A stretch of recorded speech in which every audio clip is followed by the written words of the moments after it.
Almighty says this must be a fashionable fight. It's drawn the finest people. Where is thy salute?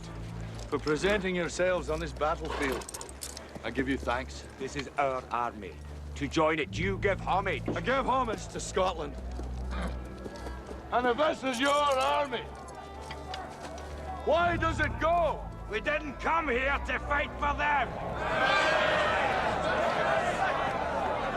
Oh! The English are too many.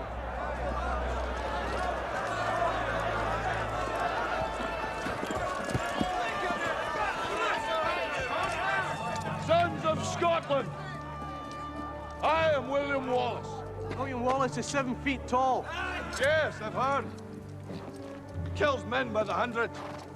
And if he were here, he'd consume the English with fireballs from his eyes and bolts of lightning from his arse. I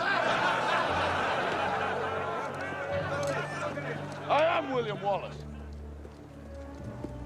And I see a whole army of my countrymen here in defiance of tyranny. You've come to fight as free men. And free men you are.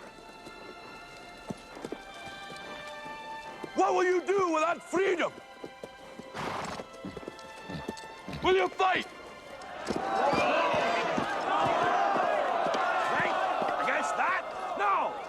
We will run. And we will live. Aye. Fight and you may die. Run and you'll live. At least a while. And dying in your beds many years from now, would you be willing to trade all the days from this day to that for one chance, just one chance, to come back here and tell our enemies that they may take our lives, but they'll never take our freedom!